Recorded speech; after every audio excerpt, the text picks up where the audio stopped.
La historia de la Reserva Ecológica Costanera Sur nació hace 100 años.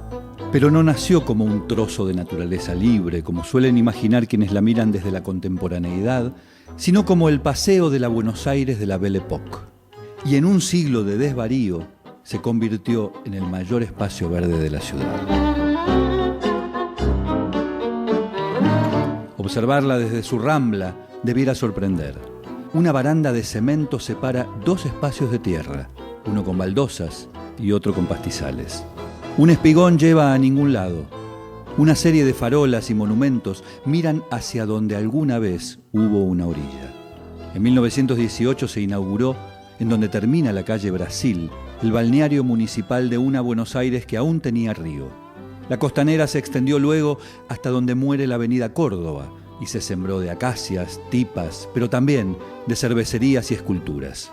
Era la playa y el paseo de una ciudad que bullía de inmigrantes y trabajadores. La pérdida de actividad del puerto y la contaminación de las aguas forzaron la retirada. A mediados de los 50, cruzar la avenida Madero, o su continuación, Huergo, era sumergirse en la desidia y la mugre tras los docks abandonados. La megalomanía de la dictadura a partir de 1976 imaginó una ciudad con autopistas y a tono con la apropiación ilegal de la época, con terrenos capturados al río. En algún sitio debían volcarse los escombros de las trazas liberadas de las autopistas. Sobre ellos se edificaría, más megalomanía, un nuevo distrito financiero de la ciudad. Algunas autopistas se construyeron y otras no, pero los restos de miles de casas demolidas fueron a parar a la Costanera Sur, allí donde el río empezaba y los bañistas ya no iban. Los proyectos demenciales terminaron junto con la demencial dictadura, y en pocos años la naturaleza se tomó revancha. Sobre un suelo compacto de ladrillos, caños y azulejos brotaron árboles y plantas. Sus hondonadas se convirtieron en lagos, y aves, insectos y demás especies completaron el poblamiento. Cuando los habitantes de la ciudad volvieron a mirar hacia esa costanera que va desde la avenida Córdoba a la avenida Brasil, aquellas montañas de escombros ya eran naturaleza pura. La Reserva Costanera Sur había sido creada. Solo había que protegerla.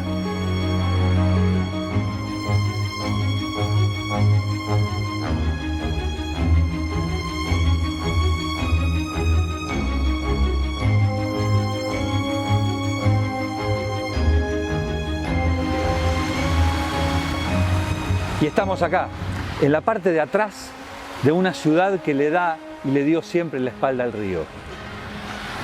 Este lugar en donde se eligió, por decirlo de alguna manera, arrojar los escombros, los trastos de la ciudad. Acá quedaron.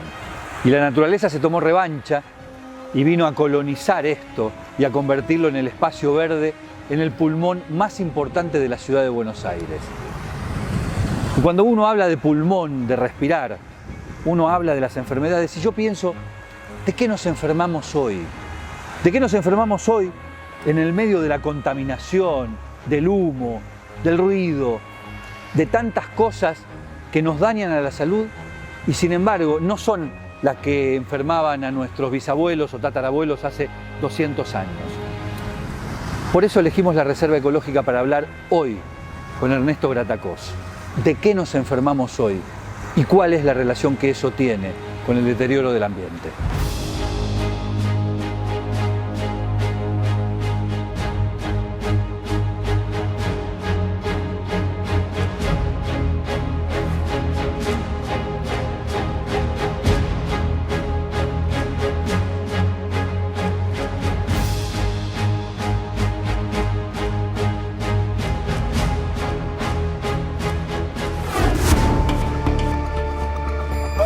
¿Cuánto nos gusta discutir a los argentinos, no? ¿Cuánta pasión ponemos en cada discusión, sobre todo si tenemos la oportunidad de criticar y señalar con el dedo a los demás? Y sin embargo, qué poco nos gusta asumir nuestras propias responsabilidades. En materia de debate ambiental sucede todo el tiempo. Siempre la culpa la tienen las empresas, el poder económico o los gobiernos, pero nunca nosotros. Eso sí, estamos totalmente al tanto de que la comida chatarra puede provocarnos trastornos en nuestra alimentación, que la inhalación del aire que todos contaminamos altera nuestro sistema respiratorio, que los niveles de ruido en una gran ciudad producen estrés crónico, que volcar desechos a los ríos trae aparejadas enfermedades graves, a veces irreversibles. Hoy, el cianuro en la minería, el uso intensivo de petróleo, la generación de energías peligrosas, la contaminación de los suelos, el arsénico, el mercurio, el glifosato y un centenar de elementos que se vuelcan a nuestro medio ambiente están afectando nuestras vidas de manera catastrófica. Es un tema duro, pero hay que tratarlo y visibilizarlo para poder tomar conciencia de nuestra propia responsabilidad. Hoy hablaremos del desarrollo, el medio ambiente y las enfermedades. El tema de hoy nos identifica a todos. Tiene que ver con las enfermedades que son producidas por el medio ambiente, por problemas ambientales. La pregunta es, ¿qué órganos afectan por la contaminación del aire? Para empezar, la piel y los pulmones se afectan por la contaminación del aire y por polvos peligrosos. Además, los riñones y el hígado se afectan por alimentos fumigados y agua con materiales peligrosos también. Y por último, el sistema nervioso se ve afectado por la contaminación sonora y lumínica que padecemos viviendo en una gran ciudad. Cuando hablamos de medio ambiente, naturalmente y obligatoriamente estamos hablando de salud. Y cuando hablamos de salud estamos hablando de ciencia. Y todo eso hace al modo en el que la humanidad se enferma hoy, que no es el mismo modo en el que se enfermaba años atrás o décadas atrás. Y estamos con un investigador independiente de origen cubano, Ernesto Prieto Gratacós. ¿Cómo estás? Gracias por acompañarnos. Vive hace muchos años, 2 décadas en la Argentina, por lo tanto ya casi que hablas castellano. Sí, me he argentinizado, claro. Te has argentinizado.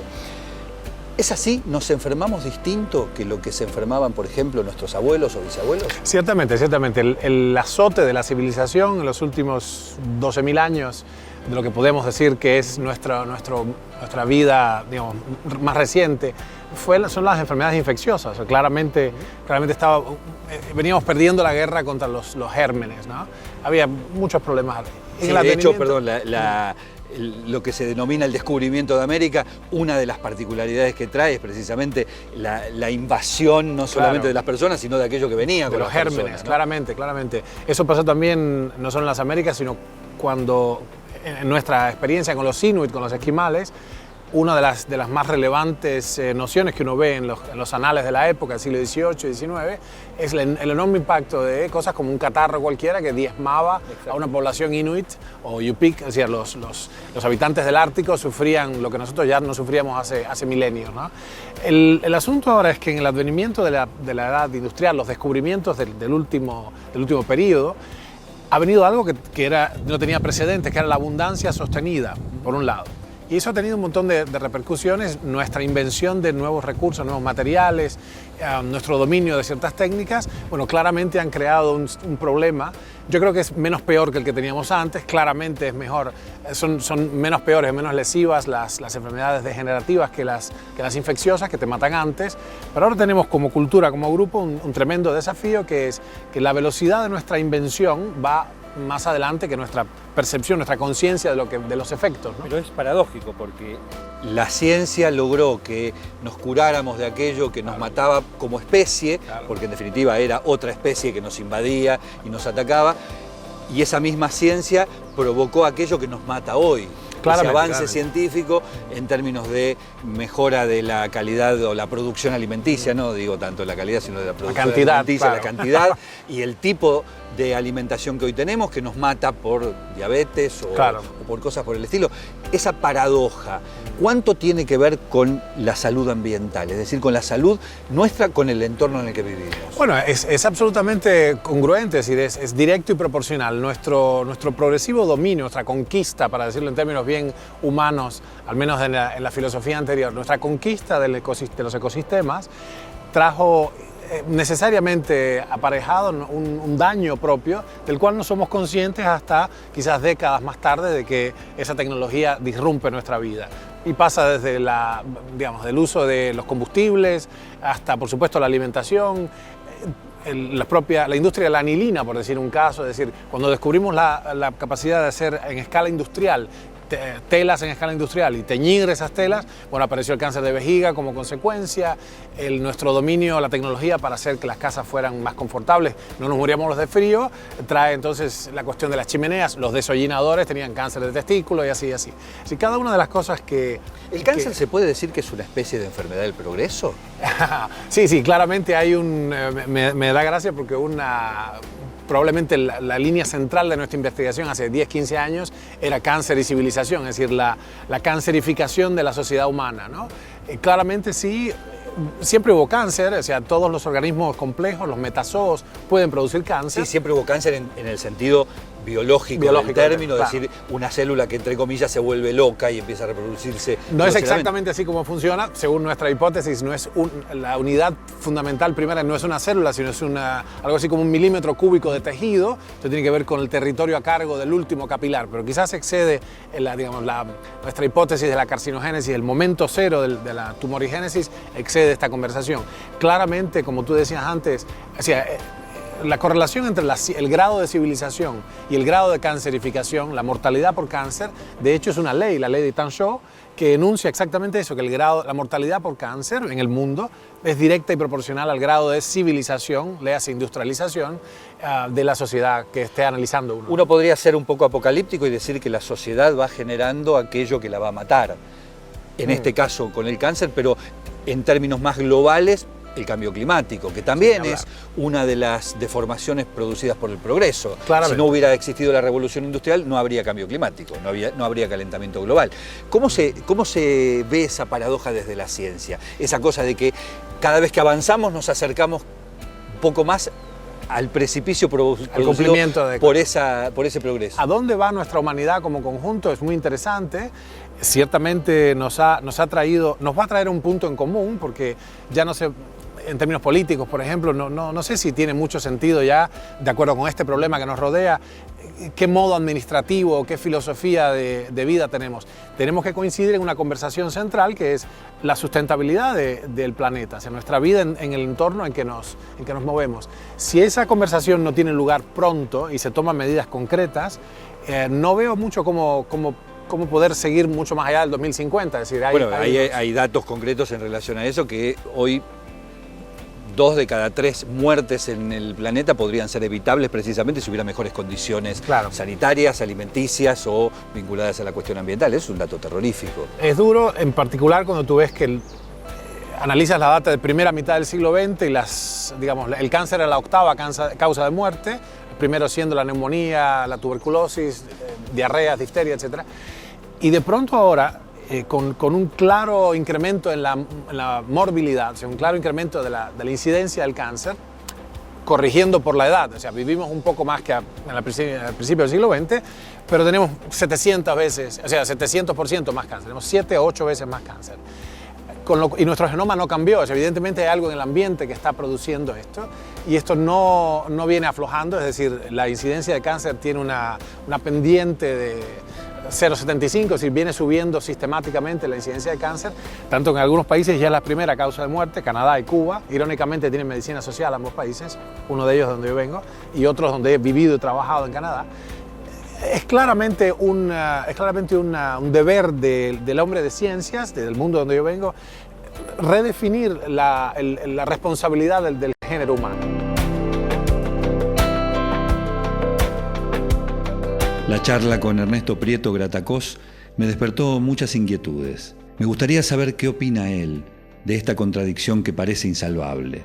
Vivimos en un mundo que nos empuja a consumir cada vez más y cada vez peor. Y sabemos que eso precisamente es lo que nos enferma. Vamos a conocer en un ratito su opinión. El Fondo para la Conservación Ambiental del Banco Galicia, con la ayuda del Ministerio de Medio Ambiente, investigan temas ambientales de nuestro país. Vamos a ver qué hacen. Mi nombre es Laura Fasola, soy bióloga, investigadora del CONICET, ecóloga de base y mamá de Camilo, de 1 mes y medio. Estamos cerca de Bariloche, orillas del lago Nahuel Huapi. El proyecto que presenté a FOCA para el 2017 trata de estudiar los corredores que conectan lugares que ocupa el huillín. Un huillín es una nutria verdadera, es un carnívoro, es de hábitos acuáticos, usa las costas como refugio. Lo común es buscarlo a través de sus rastros, como es muy difícil tener una observación directa.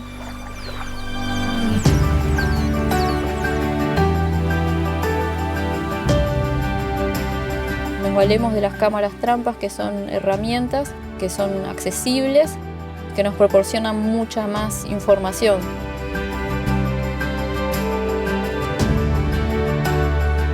Para mí, ser investigadora es un estilo de vida.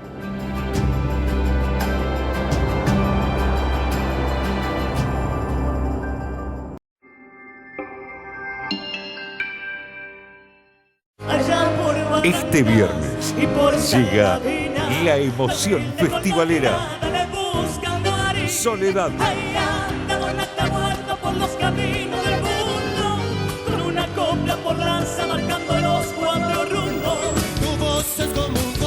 Jorge Rojas.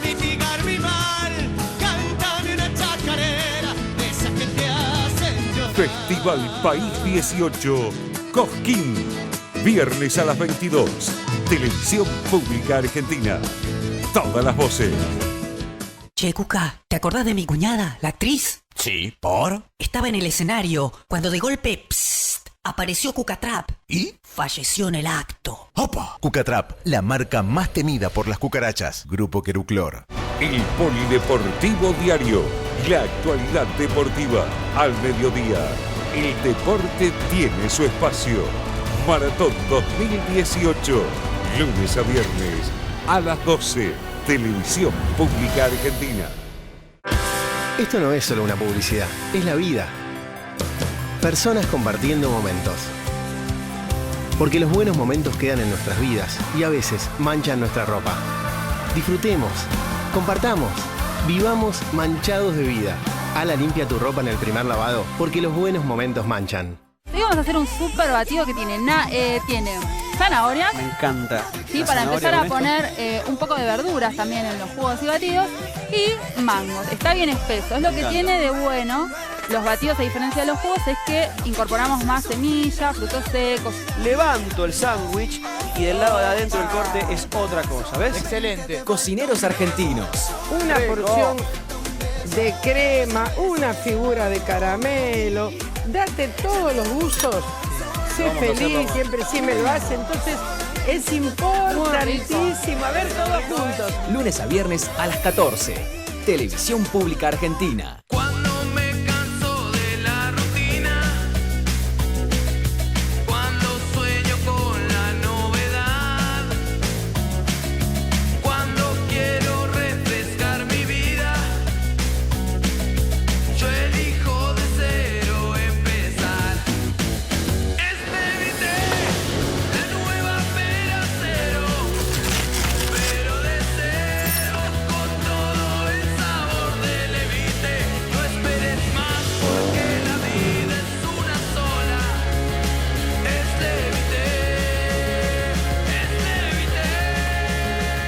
Probalo y T0 y empezá de cero.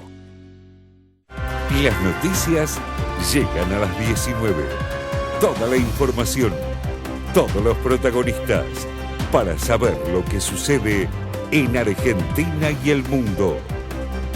Televisión Pública Argentina Noticias. En busca de la verdad.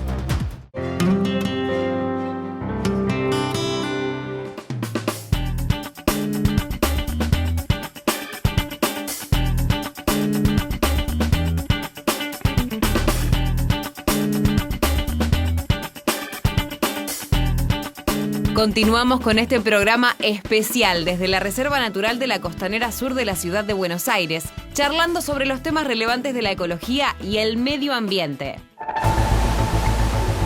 A simple vista solemos creer que la región selvática de las cataratas del Iguazú, o los humedales de los esteros de Liberá, o los imponentes glaciares de nuestra Patagonia conforman ecosistemas puros, ambientes intactos. Pero lamentablemente no todo es lo que parece. El avance de la civilización, la búsqueda del confort y la comodidad, el uso abusivo de nuestros recursos naturales han llevado al hombre a dañar tanto a la naturaleza que ésta ha respondido con catástrofes climáticas y nuevas enfermedades.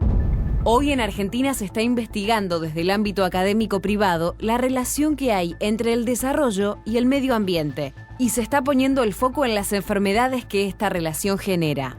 También vemos cómo la actividad industrial no trata o no controla bien sus descartes peligrosos y los arroja a los ríos y arroyos, que luego terminarán contaminando pueblos y ciudades. ¿Estaremos haciendo bien las cosas? Hay una fantasía de que uno se alimenta bien o mal según la decisión individual, según la decisión propia. Si me levanto a la mañana y como fruta, me alimento bien. Si en cambio tomo un café con leche con 4 medialunas, me alimento mal. Pero hay toda una parte en la que no depende solo de la voluntad de uno. Claro. Hay un sistema que nos empuja en otra dirección. Claramente, sí. Yo creo que en este caso, así como está hoy en día, ambas opciones dietéticas son igualmente nefastas. Independientemente de que somos, digamos, campeones de la dieta cetogénica y todo esto, o sea, defensores. En ambos casos, por la margarina que tienen la panificados, por todos los tóxicos, los agrotóxicos que están en el café, por los insecticidas que tienen las frutas, etc., en ambos casos estamos incorporando una cantidad de toxinas. Hay un problema, tenemos que rever todo esto. El problema más serio, nuestro grupo de investigación, nuestro laboratorio del Centro de Terapia Metabólica tiene un concepto que hemos podido evaluar, cuantificar, que es el de la oligotoxina. La oligotoxina es una sustancia tóxica capaz de generar una disrupción de la cadena respiratoria en cantidades tan pequeñas que pasa los controles. Es decir, nosotros tenemos, son en partes por millón. Hay agencias que defienden esto, la Agencia Europea, la FDA, el MAT, etcétera, que defienden que no puede haber más de cierta cantidad de sustancias, sea bisfenol A en estos plásticos, glifosatos o puede ser pero son siempre dioxinas. Convenciones.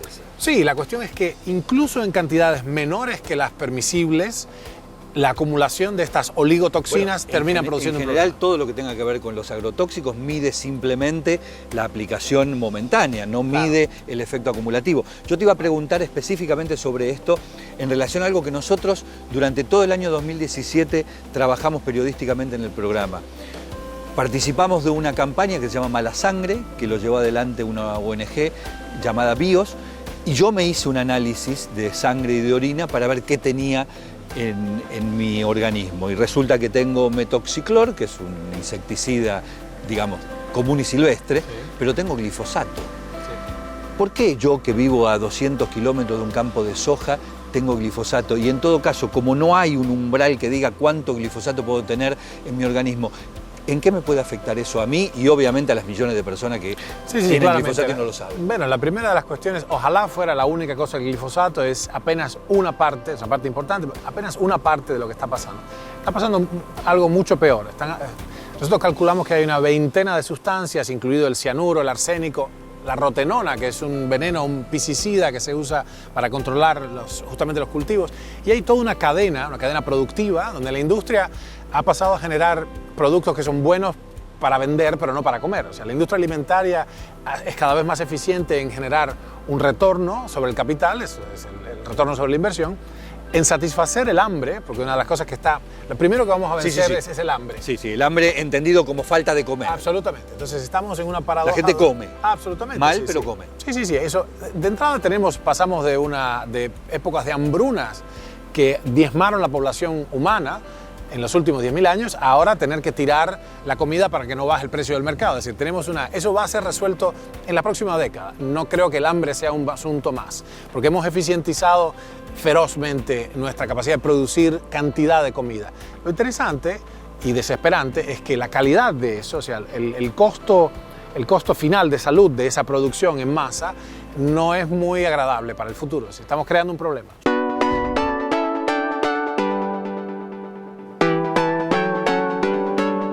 En un taller de cocina que dicta el chef Máximo Cabrera para educar comensales, como él lo dice, en tomar conciencia con los productos regionales y en tener una alimentación saludable. Vamos a conocerlo.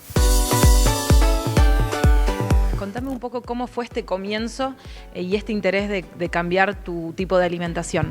Sí, bueno, básicamente no solamente tiene que ver conmigo, sino con que soy cocinero y doy de comer a los demás. Nos damos cuenta que cuando elegís un alimento, digamos, estás contribuyendo a un determinado gasto. Por ejemplo, el 70% del agua que se gasta en el mundo la gasta el agronegocio, que es un sistema criminal de producción alimentaria, donde perdemos todos, pierde el planeta, y solo el 4% está para tomar.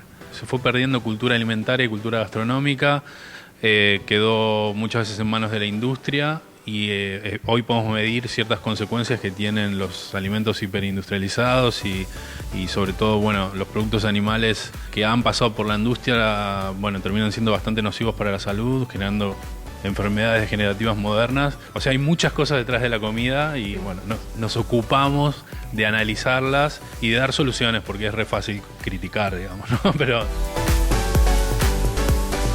bueno, hay yocas, papa lisa, guaychas, diferentes tipos de papines que existen acá en el norte de Argentina. Tenés una quinoa roja, una quinoa negra. Mirá lo que son los colores de esta quinoa. La estandarización de las formas también tiene que ver con la estandarización del sabor. Estamos perdiendo cultura alimentaria, es como muy fuerte eso también. Nos tenemos que empezar a cuidar un poco los unos a los otros, pero de verdad. No venderme un eslogan de soy vegano, soy más copado que vos, porque no es la verdad. Porque también, digamos, si hay trabajo de esclavo detrás de tu paquete de galletitas, vos estás pagando eso, lo estás apoyando. Entonces, no importa si la galletita tiene o no producto animal. Digamos, nos tenemos que sacar la careta como sociedad en eso. Decir, che, pará, comer harina son cadenas interminables de azúcar. Esto le va a hacer mal a un diabético también. Hay gente que es vegana porque quiere a su perrito y come milanesas de soja. Y cuando vos comes una milanesa de soja, estás fumigando una escuela llena de niños.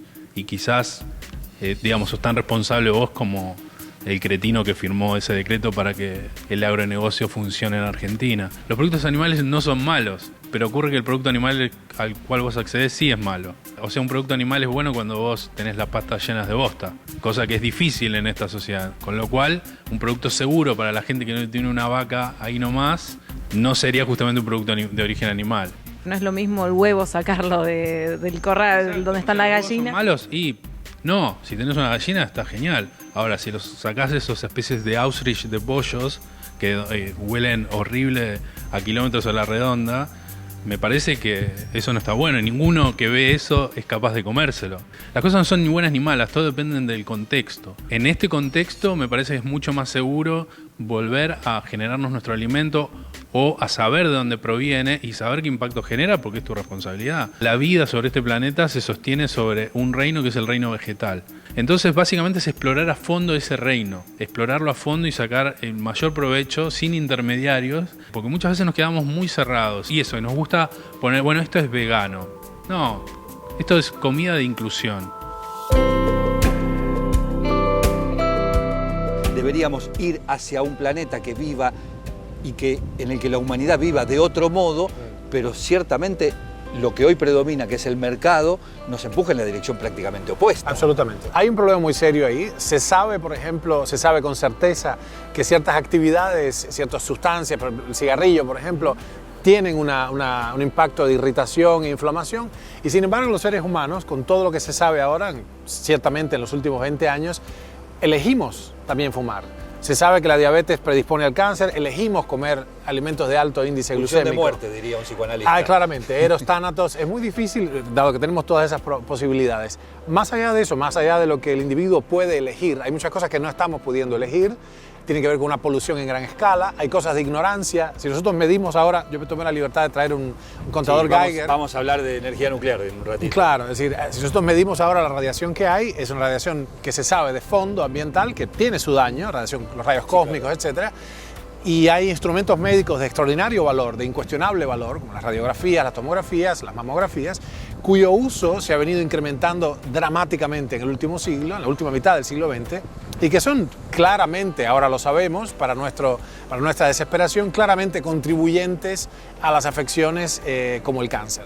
Así que tenemos una seria conversación que tener sobre qué rol tienen estas técnicas en nuestra vida y qué podemos hacer para paliar el efecto negativo, ¿no? Enseguida vamos a seguir en la Reserva Ecológica conociendo más sobre las enfermedades que producen la contaminación ambiental. Pero ahora nos vamos a ir a una pausa conociendo el Parque Nacional Predelta.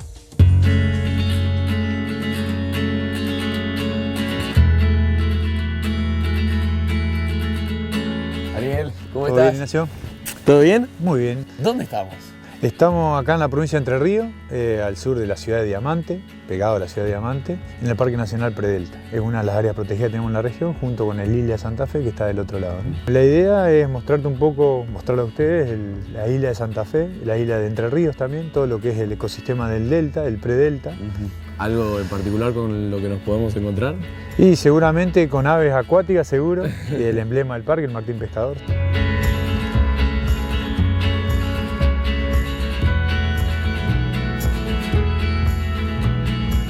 Encargamos constantemente, diariamente, de contrarrestar o controlar ciertas actividades que afectan al área protegida, ¿sí? Cuando recibimos un visitante o cuando nos encontramos en el río con algún pescador es el tratar de convencer por qué cuidar el Parque Nacional, cuál es su rol también como la parte del parque, porque el Parque Nacional es de todos los argentinos, o sea que es de ellos también, sumarlo a la conservación sin dejar que dejen de hacer su actividad fuera de los límites del parque, pero sí sumando con las actividades indirectas que pueden afectar al área, ¿no? El objetivo es minimizar todos los impactos sobre el parque, ¿no? Claro, bueno, eso, digo, la tarea principal, me imagino, de comunicarle a la gente, no solamente sobre concientización, sino sobre el cuidado. Sí, la gente sabe que entrar en área protegida, la palabra lo dice, tiene una protección y ellos tienen que ser parte de esa, tener el corazón de guardaparque también en el momento de ingresar a un parque y también fuera de ella, ¿no? Nosotros tratamos de inculcar que fuera del parque tiene que tener la misma actitud.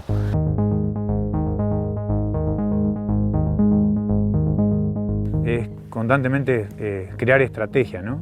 Porque los problemas van cambiando, algunos son a nivel nacional, internacional, por ejemplo el tema de la basura, el tema de la especie exótica invasora, que copan este lugar y bueno, invaden y ocupan el lugar de otras especies de similares características y compitiendo por el alimento, por el territorio, ¿no? El hombre ha traído ya en la época de la colonización, para no sufrir el desarraigo de Europa, traía el paraíso, traía los pinos, traía muchas especies que vemos, la mora, por ejemplo. La mora se reproduce muy rápidamente, entonces un trabajo que se hace del parque es ver la forma de disminuir ese impacto que generan las especies invasoras en el parque, ¿no? Bueno, la gente cuando venga aquí, ¿con qué se va a encontrar? ¿Qué actividades tiene para hacer? Primero lo que va a encontrar es un paisaje único que es el delta. Tiene la posibilidad de contemplar algunos de los mamíferos grandes como el carpincho, la nutria, el yacaré, también unos reptiles también importantes y a nivel de conservación una especie amenazada a nivel regional. Pero también tiene la posibilidad de bajar un poco los decibeles y entrar en armonía con la naturaleza. Que eso por ahí nosotros tenemos un cartel que dice disfrute el silencio. Lindo, che, nos trató el tiempo justo, llovió un poquito. La verdad que gracias, Ariel. No, por favor, me encanta acompañar y si es difusión del ambiente, para eso estamos.